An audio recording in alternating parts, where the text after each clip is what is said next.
그래서 말씀으로 함께하여 주옵소서. 홀로 영광 받으신 우리 주 예수 그리스도의 이름으로 감사하며 간절히 기도하옵나이다. 아멘. 네, 우리 말씀 같이 함께 보도록 하겠습니다. 사도행전 6장 26절에서 40절까지입니다. 사도행전 8장. 네, 다 같이 일어나셔서 하나님의 말씀을 받들어 읽겠습니다. 사도행전 8장 26절에서 40절입니다. 제가 먼저 읽겠습니다. 주의 사자가 빌립에게 말하여 이르되 일어나서 남쪽으로 향하여 예루살렘에서 가사로 내려가는 길까지 가라 하니 그 길은 광야라. 에티오피아 사람도 에티오피아 여왕 만다리의 모은 국고를 만나는 건달이 돌아가는데 수레를 타고 선지자 이사야의 글을 읽더라. 빌립이 달려가서 선지자 이사야의 글 읽는 것을 듣고 말하되 읽는 것을 깨닫느냐?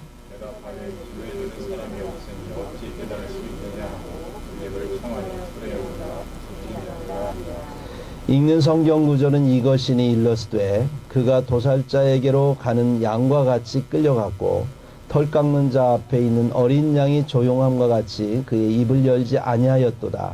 그가 교육을 당했을 때 공정한 재판도 받지 못하였으니 그와 그의 세대를 말하기로 그의 생명이 땅에서 빼앗김이로다 하였거늘. 그 내시가 빌립에게 말하되 청컨대 내가 묻노니 선지자가 이 말한 것이 누구를 가리킴이냐, 자기를 가리킴이냐, 타인을 가리킴이냐. 빌립이 입을 열어 이 글에서 시작하여 예수를 가르쳐 복음을 전하니 길 가다가 물 있는 곳에 이르러 그 내시가 말하되 보라 물이 있으니 내가 세례를 받음에 무슨 거리낌이 있느냐. 이에 명하여 수레를 멈추고 빌립과 내시가 둘 다 물에 내려가 빌립이 수레를 이끌고 둘이 물에서 올라올새 주의 영이 빌립을 이끌어 간지라. 내시는 기쁘게 길을 가므로 그를 다시 보지 못하니라. 빌립은 아수도에 나타나 여러 성을 지나다니며 복음을 전하고 가이사랴에 이르니라. 아멘.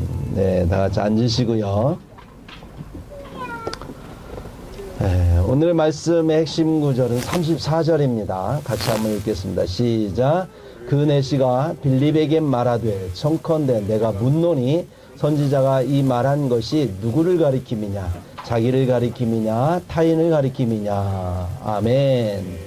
예, 오늘 말씀의 제목은 영적 갈망이 있습니까? 라는 제목으로 함께 말씀을 나누려고 합니다.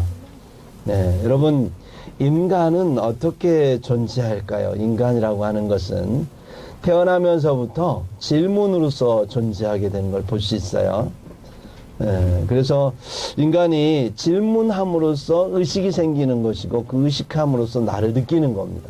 어린아이들이요 태어나서 말을 막 배우면 가장 많이 하는 말이 있어요. 뭘까요? 신 목사님 많이 듣는 말이잖아요. 이게 뭐지? 이게 뭐야? 그런 얘기 많이 하죠 우리 하은이. 예. 계속 질문합니다. 이게 뭐지? 이게 뭐야? 질문해요. 그러면서 알려주면 하나씩 하나씩 깨달아가요.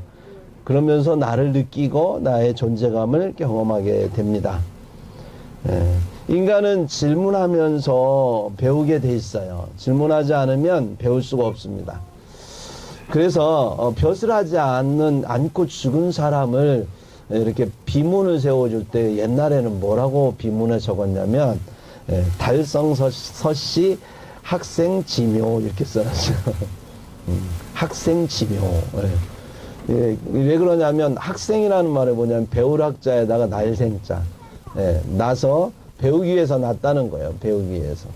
배워야 되는 거죠. 예. 배우는 자세, 학문하는 자세도 질문으로부터 시작됩니다. 공부 잘하려면 질문을 잘해야 돼요. 소제목을 보면 이게 무엇을 말하고 있냐, 뭘 얘기하는 거지? 질문을 잘하는 학생이 좋은 질문에 대한 좋은 답을 얻을 수가 있습니다. 인간은요 질문을 통해서 지식과 지혜를 얻고 세상을 살아갈 때 우리가 발전하면서 살아가는 거죠. 우리는 끊임없이 질문하게 되고 끊임없이 배우게 돼 있습니다. 여러분 성경에 보면 태초의 인간도 보면 질문을 하게 돼요. 뱀이 인간에게 질문했죠. 선악을 알게 한 나무 실과를 따먹지 말라고 하더냐. 창세기 3장 1절에 보니까 하나님이 참으로 너희에게 동산 모든 나무의 열매를 먹지 말라 하시더냐 이렇게 질문을 해요. 그러면서 인간의 마음속에 그런 질문에 대한 것들을 생각하게 되고 그러면서 우리는 계속해서 질문하기 시작합니다. 그렇지. 왜 주셨을까? 왜 선악과를 존재하게 만들었지? 이거 따먹으면 왜 죽을까? 왜 먹지 말라고 하셨지? 궁금하다는 생각을 하게 되죠. 여러분 성경 읽으면서 그런 본문 보면 생각하지 않으세요? 그런 질문을 하게 되는 걸 볼 수 있습니다. 수많은 질문들을 하게 돼요. 우리도 살아가면서 이 세상에서 많은 질문하죠. 난 누구지? 나는 왜 왔을까? 나는 왜 살고 있을까? 이 모든 일이 일어나는 이유는 뭘까? 뭐 이런 생각들을 하게 되다 보면 궁극적인 질문에 우리는 맞닿게 됩니다. 그래서 결국은 이 세상은 만들어졌을까? 우연히 됐을까? 만들어졌다면 그분은 누굴까? 이렇게 나가다 보면 하나님까지 질문을 하게 되는 것을 볼 수가 있습니다. 여러분 시편 94편 8절에 백성 중에 어리석은 자들아 너희는 생각하라. 다른 말로 말하면 질문하라는 거예요. 생각하면 질문하게 돼 있거든요. 그래서 왜 세상을 하나님이 창조하셨을까? 창조의 목적에 대해서. 왜 하나님은 어떤 의미로, 어떤 의도로 이 세상을 나를 만드셨을까? 세상을 만드셨을까? 그래서 어떤 창조의 의도, 창조자의 의도, 의미 이런 것들을 우리가 질문하게 되는 거예요. 결국은 우리가 하나님께서 우리에게 세상을 살아가면서 질문을 통해서 배우기를 원하세요. 알아가기를 원하세요. 그래서 아는 것이 영생이랍니다. 그래서 요한복음 17장 3절에 보니까 영생은 곧 유일하신 참 하나님과 그의 보내신 자 예수 그리스도를 아는 것이다. 이렇게 말씀합니다. 우리가 하나님을 알아가기 위해서 이 땅에 태어난 거예요. 우리가 하나님을 알아가면 알아갈수록 우리는 하나님을 닮아가게 되기 때문에 하나님의 뜻을 이룰 수가 있는 겁니다.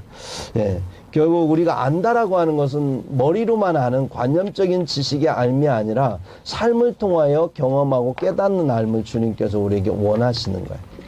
여러분 살아가면서 우리는 수없이 경험하면서 수없이 질문을 하게 됩니다. 오늘 본문에 보면 에티오피아의 간다게라고 하는 여왕의 그 내시가 나와요.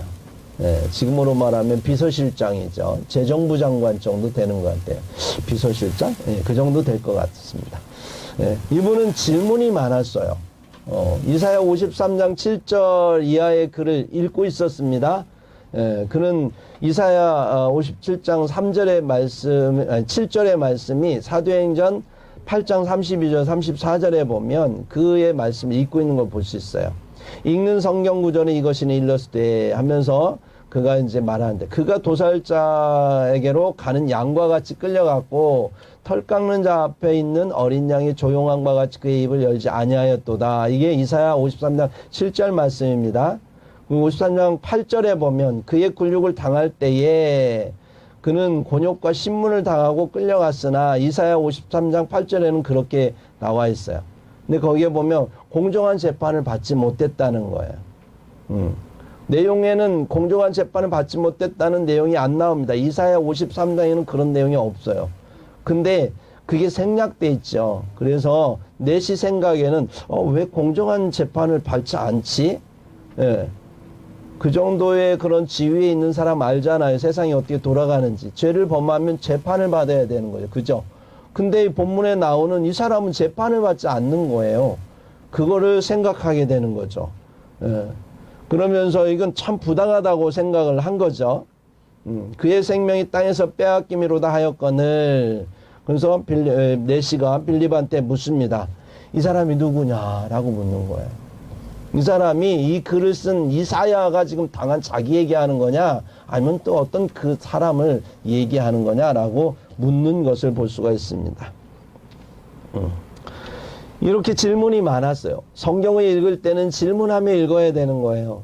예전에는요, 성경을 읽고 질문하면 목사님들한테, 목사님이 뭐라고 하냐면 덮어놓고 믿어. 괜히 의심하지 마. 의심과 질문은 다른 겁니다. 그렇죠? 어떤 의미에서 의심하는 건 부정하기 위해서, 어떤 것을 부정하기 위해서 질문하는 게 의심이고요. 질문은 알고 싶어서 긍정적으로 뭔가를 깨닫고 싶어서 하는 게 질문이에요.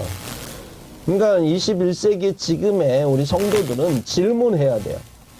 예, 산업사회 때 우리가 뭐 이렇게 신앙생활 했던 그분들은 질문하지 않고 의심받을까봐, 의심한다 소리 들을까봐 그냥 믿었어요. 무작정 믿었어요. 예, 그게 마치 선인 것처럼. 그러나 오늘날은 질문하는 성도가 진짜 성도예요. 질문해야 답을 얻을 수 있어요. 좋은 질문을 하는 사람이 좋은 답을 얻는 거예요. 오늘 본문에 보면 이 넷시가요, 질문하고 있었어요. 혼자 성경을 읽으면 도대체 이게 누구냐? 궁금한 거예요. 질문하고 있는데 하나님께서 어떻게 하시니? 무슨 일이 일어나는지 한번 보세요. 성령께서 갑자기 빌립을 갖다가 이 넷시에게 보내요. 예. 빌립은 이 사람이 누군지 몰랐어요. 왜 내가 예루살렘의 남쪽에 있는 가사 지역의 광야로 가라는 거예요. 여러분 지금 예루살렘에 핍박이 일어나가지고 빌립이 사마리아로 피신한 거거든요. 성령에 이끌림 받아서 사마리아로 갔어요. 아, 예루살렘과 유대와 사마리아와 땅끝까지, 아, 이제 나는 사마리아를 통해서 땅끝까지 하나님의 말씀이 이루어지는구나 라고 갔는데 갑자기 전도하고 있는데 갑자기 하나님께서 성령께서 그를 저 예루살렘을 건너 다시 돌아가가지고 가사 쪽에서 그 광야로 가라는 거예요. 아니 사람들 많이 있는 곳으로 가야 전도하죠. 예. 근데 왜 광야로 가요? 광야로? 자기도 모르는 거야. 왜 가는지 모르는 거예요. 근데 하나님은 계획이 있었어요. 왜 그를 보냈어요? 질문하고 있는 그 내시를 돕기 위해서. 하나님에 대하여 영적 질문하고 있는 그 내시를 돕기 위해서 하나님은 그에게 집중하고 있는 거죠. 수많은 사람들이 아닙니다. 수많은 군중들이 아니에요. 물론 그들을 구원하고 싶은 하나님의 뜻은 있지만 진짜 하나님의 관심은 누구에 있냐면 그 수많은 군중 중에 하나님께 관심 있는 자에게 하나님은 말씀하기를 원하시고 그에게 성령을 보내시고 그에게 하나님의 사람을 보내시는 거예요. 아멘. 여러분 질문하셔야 돼요. 말씀을 볼 때 질문하셔요. 우리가 이 말씀 밥상을 지금 요즘에 우리 목사님 막 편집방으로 정신없어서 못하고 계신데 우리 질문하잖아요. 질문하면 성경은 반드시 답하게 되어 있습니다. 하나님은 우리에게 반드시 답을 주십니다. 질문하지 않으니까 뭔 말인지 모르는 거예요. 네. 오늘 본문에서 이 내시는 질문하고 있는 걸 볼 수가 있습니다. 그 질문하는 내시에게 하나님께서는 빌립을 보내서 그에게 대답을 해 주시는 거죠. 그리고 그에게 복음을 깨닫게 하셨고 그로 하여금 세례받도록 하셨던 걸 볼 수가 있습니다. 지난주 우리 시몬 얘기했죠. 그 앞에 본문에 보면 또 시몬이 나오잖아요. 예, 마술사 시몬 기억하세요? 예, 마술사 시몬과 오늘 내시와 같은 장에 사도행전 8장 같은 장에 똑같이 나와요. 아주 대비적인 모습을 볼 수가 있습니다. 이 시몬이라고 하는 사람은 말씀에 질문이 있었나요? 질문했다는 내용이 나오나요? 안 나와요. 네, 안 나옵니다. 그는 오직 뭐에만 관심이 있었냐면 사도행전 8장 18절 19절에 보니까 오직 표적과 큰 능력에만 관심이 있었어요. 왜 하나님이 이 능력과 표적을 베푸시는지 관심도 없고 질문도 하지 않았어요. 그냥 오히려 그냥 그 표적, 눈에 보이는 표적과 그 능력에만 관심이 있었어요. 그리고 어떻게 이것을 돈으로 살까, 살 수 있을까, 여기에 관심이 있었어요. 성령도 돈으로 살까, 여기에 관심이 있었어요. 왜 그럴까요? 그걸 통해서 내가 더 높아질 수 있으니까. 전에는 사람을 트릭을 통해서 속여가지고 사람들 속여가면서 자기 인기를 높였는데 이제 빌립이 와서 행하는 모습 보니까 이건 진실이에요. 정말로 내가 감당할 수 없는, 따라갈 수 없는 엄청난 일이 눈앞에 벌어진 거야. 순간적으로 상대적으로 자기는 아무것도 아닌 거죠. 그러니까 이 상황에서 자기는 더 높아지고 싶어서, 더 풍성해지고 싶어서, 더 많은 걸 누리고 싶어서 거기에 관심을 가지고 능력, 사기를, 성령을 돈으로 살려고 했던 그의 모습을 볼 수가 있습니다. 네. 여러분, 정말 우리가 하나님 앞에서 우리가 해야 될 그런 모습은 이런 모습이 아니길 원합니다. 네. 오직 복음을 바라볼 때 부와 명예와 권세와 성공을 위해서 이 복음이 내게 필요하다 라고 생각한다면 이 시간에 우리는 하나님 앞에서 회개해야 됩니다. 하나님은 그걸 원하지 않습니다. 하나님은 우리에게 복을 주시기 원하세요. 물론 우리가 풍요롭게 살기를 원해요. 내가 온 것이 양으로 생명을 얻게 하고 더 풍성히 얻게 하려 하시면 풍성함에 대해서 하나님 관심을 갖고 계세요. 그러나 먼저 하나님께서 우리에게 관심을 갖는 건 생명을 얻는 거라니까요. 생명을 얻게 하고 더 풍성해. 이 순서가 달라지면 안 돼요. 더 풍성해지고 그 다음에 생명을 얻는 게 아니에요. 우리는 풍성해지면 생명에 관심이 없어요. 영원한 생명에. 내가 그 풍성함으로 내가 스스로 생명을 이어갈 수 있다고 생각하기 때문에 그렇습니다. 하나님은 생명을 주시고 더 풍성히 주기를 원하세요. 거기에 부와 권세와 명예가 딸릴 수 있는 거예요. 먼저 그의 나라와 그의 일을 구하면 이 모든 것을 더하여 주시는 거예요. 순서가 달라지면 안 된다니까요. 근데 오늘 본문의 앞에서 시몬은 이 순서가 다른 거예요. 관심이 없습니다. 복음을 왜 주셨는지 관심이 없어요. 왜 기사와 표적이 일어나는지 관심이 없어요. 질문하지 않습니다. 오직 보이는 것에 대해만 그것을 착복하는데 그것을 내가 얻는 데만 관심이 있었다라고 하는 것입니다. 그동안 우리가 신앙생활하는 이 코로나 시대를 겪으면서 우리가 참으로 세상 가운데서 그리스도인들이 어쩌면 하나님께서 우리에게 주신 이 3년 동안의 코로나 기간은 우리 자신을 돌아보는 시간이었어요.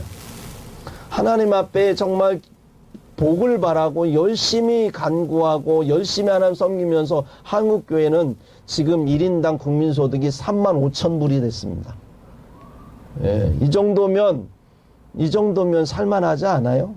물론 상대적으로 박탈감은 있지만 그러나 여러분 아프리카나 저 북한 생각해 보세요. 우린 굉장히 잘 사는 겁니다. 집집마다 차 있다는 거 말이 됩니까? 이게 말이 안 되는 일이에요. 근데 우리에게 말이 된 시간을 세상을 살아가고 있어요. 정말 부와 권세와 명예 모든 걸 우리에게 주셨어요.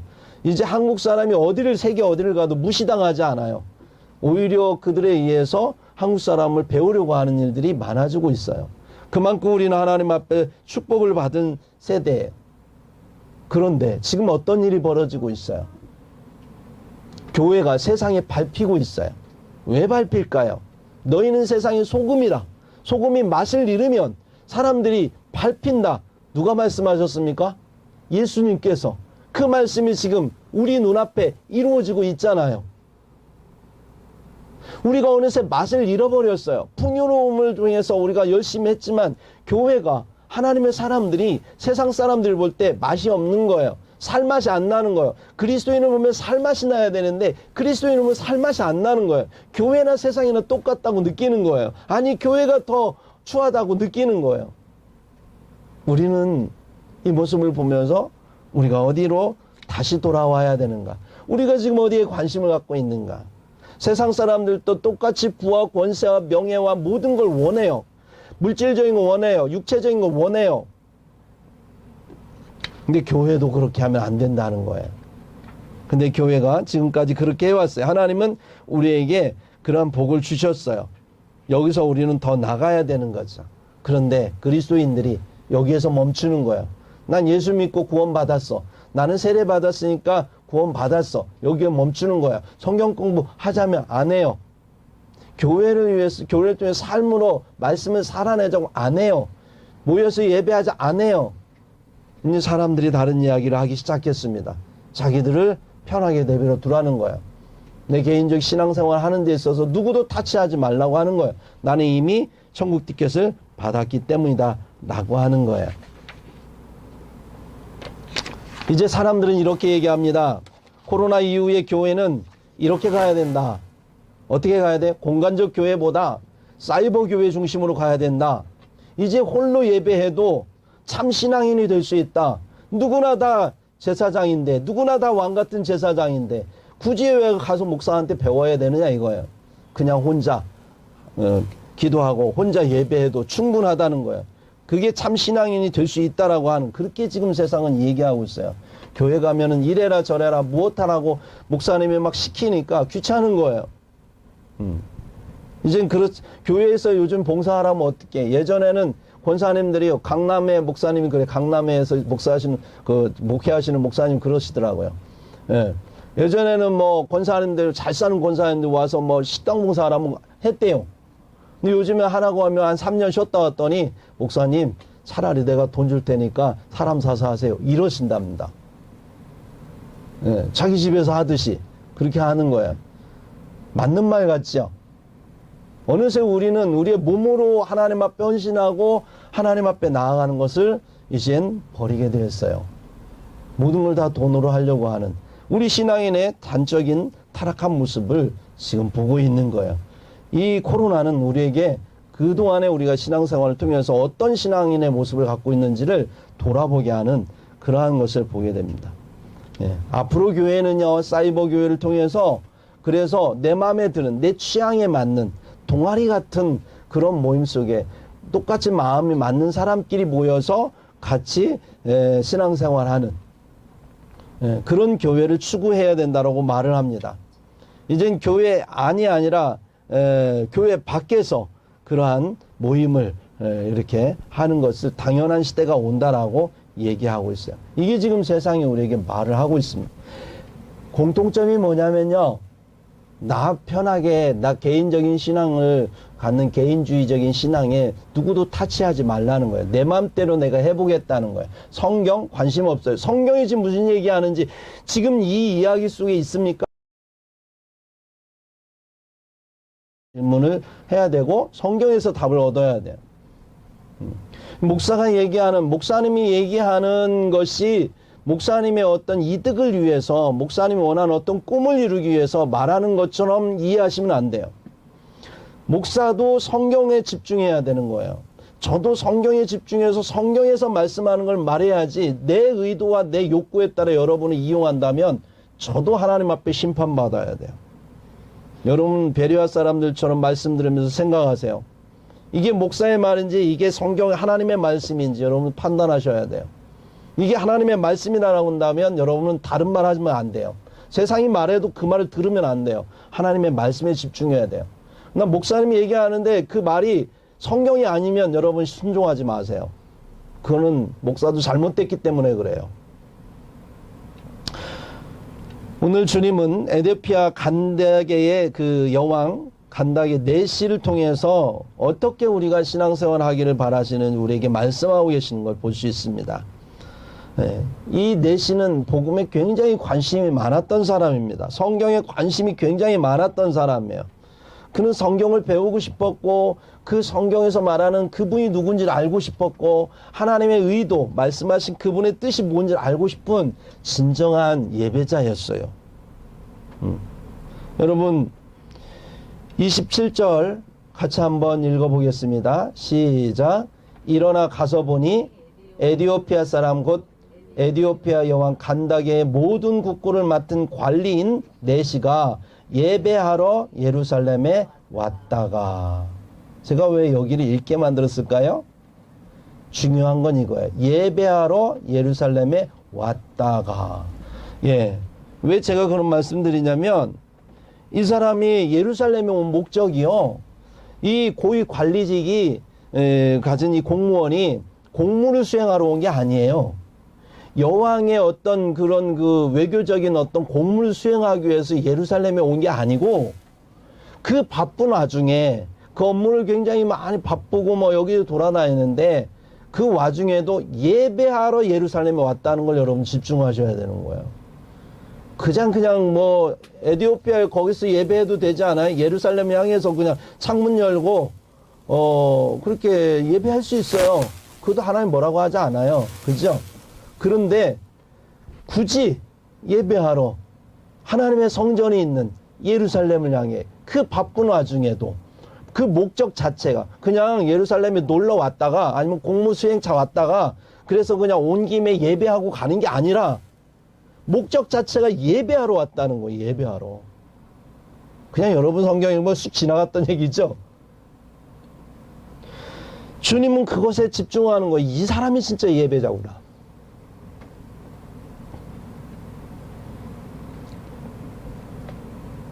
오늘날 이 코로나 이후에 정말 하나님을 간절히 찾고 예배하는 자가 어디에 있는가? 하나님은 관심이 있는 거죠.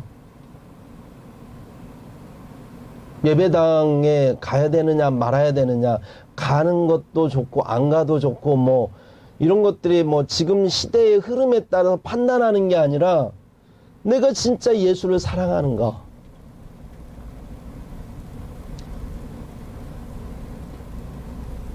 내가 진짜 하나님을 사랑하는가.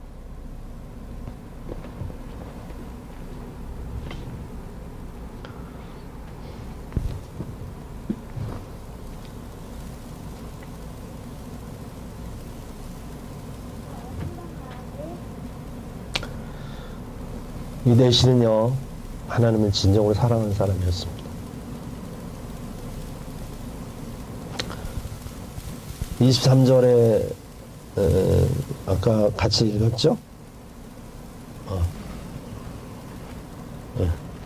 27절. 27절에 보면 또 이런 내용이 나옵니다. 모든 국고를 맡은 관리라, 이렇게 표현하고 있습니다. 무슨 얘기냐고요? 이 사람은 하루에도 엄청난 돈을 만지는 사람이었어요. 황금을 만지는 사람이었다는 거예요.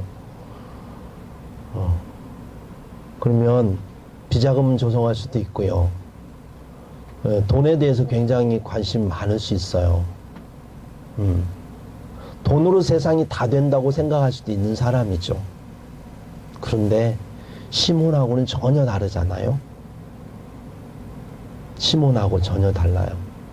돈에 관심 있는 게 아니에요. 하나님께 관심이 있었다라고 하는 거예요. 이게 그리스도인의 모습인 거예요. 오늘날 세상은 그런 사람을 찾고 있는 거예요. 많은 걸 맡겨줘도 거기에 관심 있는 게 아니라 하나님께 집중하면서 이를 관리할 수 있는 진짜 그리스도인을 세상은 찾고 있다라고 하는 거예요. 정말 예배자. 그의 관심은 늘 말씀에 있었습니다. 말씀을 볼 때마다 그 말씀 속에서 과연 그러한가, 베레아 사람들처럼 말씀을 생각하면서 성경을 상고하면서 질문하고 영적 갈급함 가운데 늘 하나님 앞에서 말씀을 읽던 사람, 누가 그를 도와줄지도 몰랐어요. 그런 일이 어떻게 벌어질지도 몰랐어요. 광야에 누가 찾아옵니까? 빌립이라는 사람이 자기를 찾아올지 상상도 못했던 일이죠. 주변에 아무도 그를 도와줄 사람이 없었습니다. 그럼에도 불구하고 그는 하나님 앞에 간구하고 있었어요. 하나님께서 그에게 빌립을 보내주시고 그를 돕기 시작했다라고 하는 것을 우리는 본문을 통해서 알아야 됩니다. 오늘 이 시대에 한국교회에 주께서 원하시는 모습이 무엇일까요? 주변의 이야기에 관심이 많습니다. 변화에 관심이 많아요. 관심을 두지 말라는 얘기가 아니에요. 우리가 세상의 변화에 관심을 많이 가져야 됩니다. 그러나 본질에서 흩어지면 안 돼요. 본질에서 관심을 본질에 두고 세상에 바라보면서 어떻게 이 시대를 하나님의 뜻대로 이끌어 갈 것인가를 우리는 고민해 봐야 된다라고 하는 것입니다. 정말 그런 이야기, 아까 말씀드렸던 것처럼 앞으로 세상이 바뀌기 때문에 이렇게 가야 된다, 저렇게 가야 된다, 목회는 이렇게 해야 된다, 저렇게 해야 된다 얘기 많이 들었어요. 지난번에도 이렇게 그 얘기 들으면 너무 가슴이 아팠어요. 누구나 말씀드릴 수 없지만 정말 제가 할 말이 없더라고요. 듣고만 말았는데 정말 저렇게 성도들이 말하는 그런 욕구를 그대로 들어주고 교회가 간다면 어떤 모습이 될까, 그런 생각을 깊이 하지 않을 수 없었습니다. 앞으로 사이버 교회로 가야 되고요, 동아리 교회로 가야 되고요, 목사님의 생계를 위해서 성도들은 교회에 헌금하지 않을 것입니다, 이 얘기하더라고요. 이제 목사님들도 이중직으로 직업을 갖고 생계를 위해서 사도 바울이 텐트메이커가 되어서 일을 갖고 했던 것처럼, 그런 것처럼 모든 목사님들 그래야 된다라고 말을 하고 있어요. 마치 맞는 것 같아요. 이제 목사님들이 헌금 받아가지고 교회 키우고 자기 생계 유지하고 마치 기업처럼 교회를 만들어가는 시대는 지났다. 이제는 앞으로 성도들이 어떤 이슈를 가져야만이, 그래야 이제 거기에 헌금하고 하는 시대가 올 것이다. 그래야 되기 때문에 목사들도 정신 차리고 그래야 된다라는 말을 버젓이 하는 얘기를 들었습니다. 맞는 것 같아요. 곰곰이 생각해 봤어요. 와서 과연 그래야 될까? 여러분들 제가 질문하겠습니다. 서울대 나온 목사님이 서울의대 나온 의사가 힘들어져 가지고 다른 직업을 가지면서 그러면서 수술대에 올라서 가끔씩 수술한다고 생각해 보세요. 양긋타님, 그래도 그분의 수술을 받으시겠어요? 한 달에 한 번씩 수술해요. 한 달 동안 열심히 일하고 그것도 암 수술해야 돼요. 불안하지 않으세요? 의사는요, 밤낮 없이 잠자고 밥 먹는 시간 빼고 내가 암 전문가면 암에 대해서 끊임없이 연구해야 돼요. 그리고 끊임없이 임상하고 그래야 최고의 의사가 될 수 있고 최고의 의사가 돼서 생명들을 살릴 수가 있어요. 난 서울대 나왔으니까, 서울의대 나왔으니까 뭐 더 이상 안 배워도 돼 라고 하면서 다른 직장 갖고 만약에 수술때 한 달에 한 번씩 오른다. 서울대 나온 것이 그 사람을 살리는 게 아니에요. 끊임없이 노력하고 끊임없이 발전시켰을 때 그게 바로 그 생명을 살릴 수 있는 힘이 되는 거예요. 왜 하나님은 왜 목사라는 사람을 세웠을까요? 왜 제사장을 세웠을까요? 만인 제사장이면 목사가 필요 없는 시대라고 하는데 왜 굳이 교회는 하나님 말씀만, 야 너는 딴짓하지 마, 그냥 말씀만 연구해서 말씀만 가르쳐, 왜 그랬을까요? 하나님을 이해하는 데는 죽을 때까지 성경을 봐도 죽을 때까지 모르는 게 우리들이에요. 성도들은 열심히 나가서 일 아니라고 성경 볼 시간 없을 때 그때 목사는 성경을 봐야 되고 그때 연구해서 하나님의 뜻이 무엇인가를 얘기해줘야 진짜 영으로 바르게 인도할 수 있잖아요. 근데 시대가 너무나 악해져서 사람들이 이제 교회 오지 않아요. 왜요? 교회에다 헌금하고 교회 오는 것은 목사를 살리기 위해서 온다고 생각하는 거예요. 이게 정말 잘못된 생각이에요. 교회를 기업으로 알아요. 목사를 교회의 사장으로 하는 거예요. 그러니까 교회에다가 헌금하는 것, 교회에 내가 오는 것은 내 영혼을 빼앗기는 것이고 내 자유를 빼앗기는 것이고 내 의지를 빼앗기는 것이고, 교회에 헌금하는 것은 목사의 어떤 그런 생계를 유지하는 것이고 교회 목사가 세우고자 하는 그 교회의 예배당을 키우는 사업장을 넓히는 것이고, 이 개념으로 세상적 사고방식으로 개념을 생각하니까 이젠 교회에 오는 것을 두려워해요. 자기를 뺏긴다고 생각하니까. 어느 순간 이렇게 세상은 교회를 바라보는 시각이 완전히 바뀌었어요. 이것이 세상 사람들의 시각이기 이전에 놀라운 것은 교회에 열심히 다닌 집사님의 생각이라는 것이 더 놀라운 거예요. 세상 사람들은 거기까지 생각 못합니다. 교회가 뭔지 모르니까. 아는 사람이. 시몬과 같이 교회를 알지만 자기의 관심은 하나님께 있는 게 아니라 나한테 있는 그 시몬과 같은 그런 그리스도인 때문에 교회는 오히려 악하게 사람들에게 비춰지고 있다는 사실을 우리는 알아야 됩니다. 그래서 우리가 회개해야 되는 거예요. 저는 생각해 봤습니다. 그러면 오늘날 시대가 그러면 사이버 시대를 통해서 그래서 이런 동아리 교회 이런 형식으로 간다면 주님이 말씀하셨던 한 몸 된 교회는 뭐냐? 그 몸이라고 표현한 그 교회는 뭐냐? 나는 그렇게 질문하고 싶은 거예요. 왜 하나님은 우리에게 교회를 말씀하실 때 나는 교회의 머리고 교회는 내 몸이다. 한 몸이 되어라. 말씀하셔서 그 몸이 뭘까라고 하는 거예요. 그럼 성경을 시작할 때 하나님은요, 가장 먼저 행하신 일이 뭐냐면 아담과 하와를 결혼시켜요. 그렇죠? 결혼이 뭘까요? 한 몸 되는 거예요. 이걸 통해서 교회와 그리스도가 한 몸이라는 걸 가르치고 싶었던 거예요. 그 남자와 여자가 함께 결혼해서 한 몸 된다는 거 먼저 아세요? 미성년자도 있지만 한 몸 된다는 건 몸을 섞는다는 거예요. 부부가 결혼하고 몸을 섞지 않는데 어떻게 한 몸이 될 수 있어요? 몸을 섞으면 무슨 일이 일어나는지 아세요? 마음이 하나 된다는 거예요. 신기하죠? 남자와 여자는 전혀 다른 존재인데 생각하는 사고방식과 여러 가지 다른데 몸이 하나 되면 마음이 하나 돼요. 마음이 하나 되면 영이 하나 된다니까요. 가족을 보세요. 피는 물보다 강하다는 말 왜 나왔을까요? 부모의 피, DNA를, 피를 갖다가 나눴기 때문에 몸을 나눈 거예요. 부모의 몸을 함께 나눈 게 형제예요. 그래서 아무리 호적을 파든 어쩌든 이거는 하나님께서 나누게 하신 그 몸은 절대 여기에서 나눌 수가 없는 거예요. 몸을 나눈다는 건 굉장히 중요한 겁니다. 몸을 하나 된다는 건 굉장히 중요한 겁니다. 몸이라고 하는 것은 뭐냐면 다른 표현으로 하면 희생하는 거예요. 헌신하는 거예요. 교회를 통해서 서로가 하나 되는 건 희생과 헌신을 통해서 하나 되는 거예요.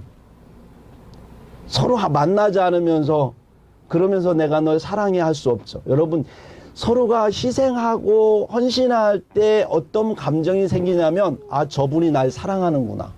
내가 저를 사랑하는구나. 사랑의 감정이 생기는 거예요. 가족이 서로 희생하고 섬길 때 아, 엄마가 나를 사랑하는구나. 아빠가 날 사랑하는구나. 우리 자녀들이 날 사랑하는구나 생각하죠. 애 딱 낳는데 관심 없어. 아빠는 자기 돈 벌면 자기 그 돈 가지고 술 마시고 도박 가는 데 쓰고 엄마는 놀러 다니는 데 쓰고 애는 뭐 라면을 먹는지 뭘 먹는지 관심도 없고 이러면 애들 마음에 아, 부모님이 날 사랑하는구나. 관심 그런 생각 들까 안 들까요, 민영아? 안 들겠지. 그죠? 정말 먹을 거 먹고 싶지만 안 먹고 자녀를 위해서 나눌 수 있는 그 헌신과 수고를 경험할 때 자녀들이 아, 사랑하는구나. 아, 내가 자녀를 사랑하는구나. 자녀는 부모님이 날 사랑하는구나. 이 사랑과 이 헌신과 희생이 있을 때 그 사랑이 느껴지는 거예요. 하나님은 그래서 가정을 통해서 그걸 경험하라고 희생, 몸을 나누고 몸으로 희생하고 헌신함을 통해서 사랑이 뭔지를 경험하라고 가정을 만드셨고 그 가정을 확대해서 만든 게 교회고 그래서 교회를 몸이라고 생각하고 교회를 확대 가정으로 이해하라는 거래요. 그 마지막 때 갈수록 어떻게 하라고요? 히브리서 10장 25절 보니까 따라서 한번 해볼까요? 모이기를 패하는 어떤 사람들의 습관과 같이 하지 말고 오직 권하여 그날이 가까움을 볼수록 더욱 그리하자. 오직 권하여 그날이 가까움을 볼수록 더욱 그리하자. 아멘. 네, 히브리 기자는 그렇게 얘기하는 거예요. 그날이 언제입니까? 그날이 우리 주 예수 그리스도의 오시는 재림하시는 그날이 가까움을 볼수록 종말이 가까움을 볼수록 세상 끝날이 가까움을 볼수록 모이기를 더욱 힘써라. 주님은 말씀하시는 거예요. 지금 세상 반대로 가고 있잖아요. 모이면 안 돼. 모이지 마. 왜 꼭 모이는 걸 강조해? 그건 목사를 위한 거야. 그거는 어느 한 개인을 위해서 내가 희생당하는 거야. 모이는 게 아니라 나는 내 맘대로 내가 헌금하고 싶은 곳에 헌금해서 내가 그 헌금한 것이 사람들에게 살리면 무슨 생각이 들어요? 아, 내가 참 착한 일 했다. 이런 생각 들죠? 거기에서 뭐가 생각납니까? 자기 의가 드러나는 거예요. 거기에 예수가 없어요. 자기 의가 드러나는 거예요. 사람들은 지금요, 마지막 시대에 뭘 원하냐면 자아실현, 나를 드러내고 싶은 거예요. 나를 느끼고 싶은 거예요. 자기 의를 드러내고 싶은 거예요. 성경은 뭐냐면 나는 무익한 종이니 그렇게 표현하라는 거야. 하나님 앞에 서면 나는 무익하다라고 하나님 앞에 난 죄인입니다. 그렇게 말하기를 원하는데 사람들은 무슨 생각하냐면 하나님 나 괜찮죠? 나는 저 세리보다 낫죠? 그 얘기를 듣고 싶어서 그래서 헌금도 내가 원하는 대로 해야 되는 거예요. 예? 우크라이나 고아들을 위해서 돕자고 하면 기꺼이 막 하는데 교회 헌금에서 하나님의 일 합시다 그러면 안 해요. 왜요? 그건 내가 안 드러나거든. 그거 하면 내가 드러나고. 그런 헌금하지 말라는 얘기하는 거 아닌 거 아시죠? 목적 헌금 그렇게 헌금할 수 있어야 돼요. 그러나 마치 이거하고 똑같습니다. 예수님이 십자가 달리시기 전에 300데나리온이나 되는, 요즘에 죄송합니다.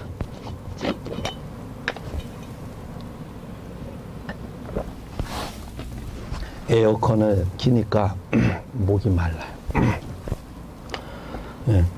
300데나리온이나 되는 그 향유를 예수님께 부은 여인이 있었죠.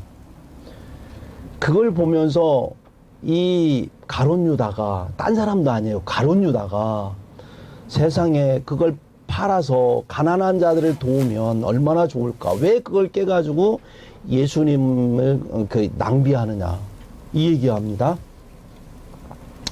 예수님이 맨날 그런 거 받으셨나요? 아니에요. 딱 한 번. 그것도 본인이 받고 싶어서 받은 건 아니지만 자원함으로 예수님의 그 죽음을 대비하기 위해서, 그는 그게 하는 것인지 모르지만 그러나 그러한 것에 마지막으로 하나님이 받으셨던 거예요. 하나님도요, 우리의 섬김을 받기를 원하세요. 예수님도 섬김을 받기를 원하세요. 섬겨주는 것 당연한 거예요. 하나님의 일을 하는 목회자, 또 교회에서 행하는 많은 사람들 섬겨주는 것 당연한 거예요. 그걸 잘못됐다고 말하면 안 돼요. 그동안 목사님들이, 일부 목사님들 가운데 저도 회개해야 되겠지만 진짜 정말 그거를 누리려고 하고 잘못된 방향으로 성도들을 가르치고, 또 잘못되게 성도들이 오해할 만큼 또는 성도들이 싫어할 만큼 잘못된 어떤 행정을 했던 부분에 대해서는 회개해야 된다라고 저도 생각합니다. 우리 교회도 그렇게 가면 안 되죠. 그러나 그렇다라고 해서 성도들이 교회를 무너뜨리는, 그래서 교회는 필요 없다라고 생각하면서 이제는 무교회, 탈교회식으로, 비교회식으로 세상에 나아가서 교회, 모이는 교회는 이제 하면 안 된다. 흩어지는 교회도 해야 되고, 사이버 교회 해야 되고, 동아리식으로 자기들이 원하는 사람끼리 모여서 원하는 일을 하는, 그게 진짜 교회다. 이렇게 생각하면서 예수님의 생각엔 관심이 없고, 가난한 자들, 고아들, 여기에만 관심 있는 거예요. 예수님과 상관없는 가난한 자들, 고아들, 이런 데만 그들의 관심을 두지 말라는 얘기가 아니라 예수님을 통해서 관심을 두는 것이, 그게 바로 예수님의 뜻이다라고 하는 것을 알아야 됩니다. 말씀을 정리하도록 하겠습니다. 지금 교회가 위기라고 합니다. 사람이 없어서 위기일까요? 돈이 없어서 위기일까요? 부흥되지 않아서 위기일까요? 아닙니다. 교회 위기는 교회론이 없어서 위기입니다. 하나님이 말씀하신 교회론, 성경적인 교회론의 부재, 어느 누구도 교회가 뭔지를 제대로 가르쳐주지 않기 때문에, 왜 교회가 몸으로 존재하며 왜 모여서 예배하고 서로가 마음에 안 들지만 만나서 서로가 그리스도 안에서 피를 나눈 형제로서 함께 해야 되는지를 몰라요. 교회는 왜 필요한지, 교회는 궁극적으로 무엇을 하게 하기 위해서 하나님 만드셨는지, 교회는 하나님 나라에 무엇을 위해서 존재하는지, 왜 시대가 변해도 교회는 계속 아날로그식으로 오프라인에서 만나고 모이기를 힘써야 되는지, 거기에 대해서 질문하지 않고 또 답을 얻지 않기 때문에 그냥 나는 교회 다니며 예수 믿은 것으로, 예수 믿으면 구원받는 것으로 끝, 시몬과 같은 신앙생활을 하는 수많은 그리스도인들이 있다는 걸 명심하면서 오늘 하나님 말씀을 생각합시다. 모이기를 패하는 어떤 사람들의 습관과 같이 하지 말고 오직 권하여 그날이 가까움을 볼수록 더욱 그리하자라고 하나님 말씀을 생각하면서 우리가 정말 이 오늘 나오는 이 내시처럼 이 마지막 시대에 진짜 그리스도인으로 예배자로서 하나님의 말씀에 그러한 영적 갈망이 있는 그런 하나님의 사람들이 되기를 우리 주 예수 그리스도의 이름으로 축복합니다. 기도하겠습니다. 하나님 아버지,